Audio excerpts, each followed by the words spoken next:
Let's wrap up this page by looking at some more values. So again, what we're going to be doing here, let me make sure I don't lose my restrictions and keep that there.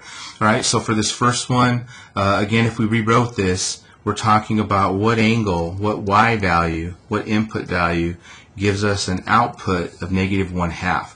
Now here again is where we got to be careful. The inverse sine function only gives us something from -π/2 to π/2.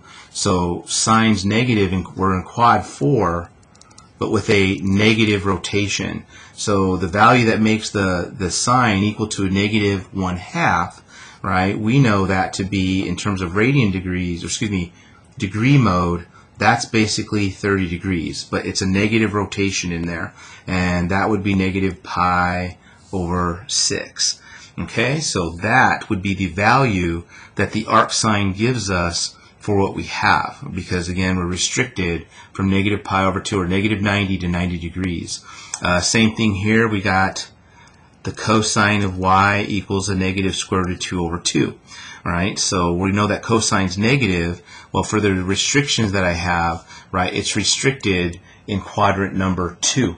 Right, so we're over here in quadrant number 2, so the y value it's going to give me, we're talking about a 45-degree reference. Well, that would be 135 degrees, or in radian mode, what we know to be 3π/4. And then I realized as I stepped away, there's a typo here. That should be the arctangent of -√3. So just make sure you addend your notes real quickly for when you do that. We're talking about what value makes us equal to -√3. Well, again, we're restricted, and so this means we're a negative rotation in quad number 4. And the value that makes that, right, we're going to flip-flop. It's not 30 degrees. The √3/2 needs to be upstairs, right? We're talking about -√3/2 all over 1/2. And that'll give us that. And where does that happen at? Well, y in this case is equal to -60 degrees, or what we know to be -π/3 in radian mode. Okay? And so again, just to double check this, just to make sure that our reasoning is sound, right, let's go to the technology and kind of look at that. So if I do look at the inverse sine of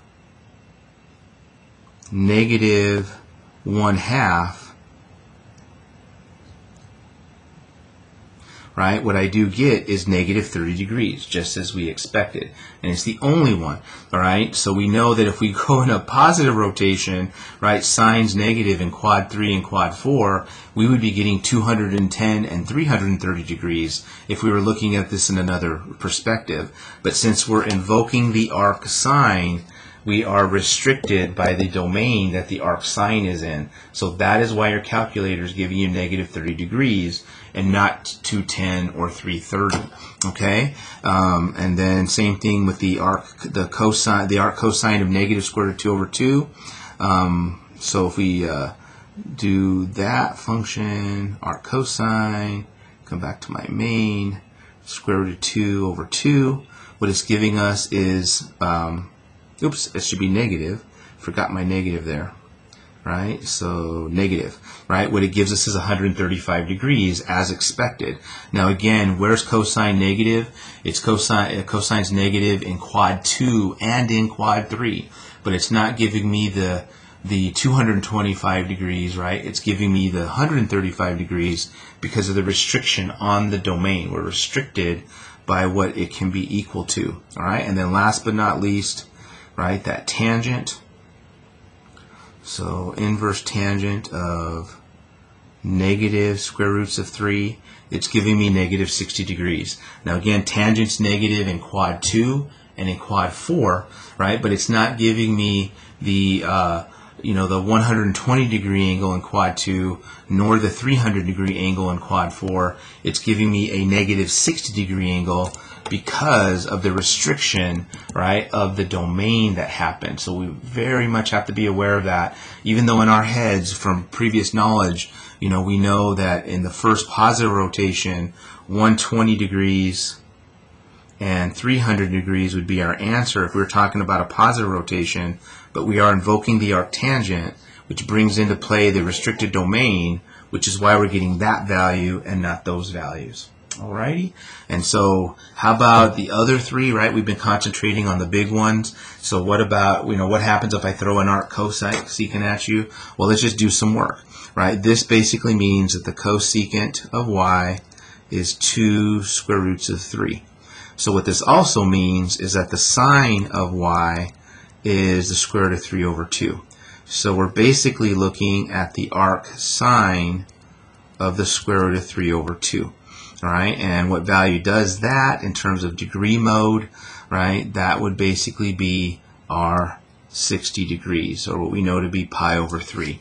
Again, I'm using my restricted domain, right? We're in quad 1, rotated positively in quad 1. And so the angle that does that is 60 degrees, okay?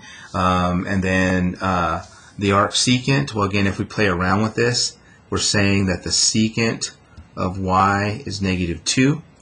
This means that the cosine of y is -1/2. So again, because of the restriction on the domain, right, we are basically in quad number 2, and the value of y that does that, that gives us a 1/2 here, would be 120 degrees, or what we know to be 2 pi over 3. Okay, so everybody doing good? And then, of course, last but not least, working a little bit with the arc tangent. This basically means that the cotangent of y is -1, which also means that the tangent of y is -1. So our y is basically the arc tangent of -1. So this tells us we're in a negative rotation in quad number 4. That -1 says we have a 45-degree reference. So our y would be -45 degrees, right? Or in radian mode, it'd be -pi over 4. Okay, so that is how you would work around, if you were given an arc cosecant, an arc secant, an arc cotangent, rework it and rewrite it in terms of its arc sine, arc cosine. I should have done that here, right? We're talking the arc cosine of -1/2, or the arc tangent, and that'll basically give you the right answer as well. All right, so please be very aware. Again, we're beyond number crunching. I know, you guys are at home and you guys can pretty much do whatever you want, but to fully understand what's going to be happening in future sections and in future ideas, you have to be very aware of the restricted domains and why the calculator is giving you the answer that it's going to give you, because we're going to have to work around that later on in some work that we do. And if you're not aware of why the calculator is doing it, you're going to get lost. All right, so please make sure you're aware and not just pressing buttons just to get a right answer. Getting a right answer is very different than understanding why we're getting the answer that we're getting. All right, so we'll do more with the inverse trig functions in some future videos. Talk to you guys then.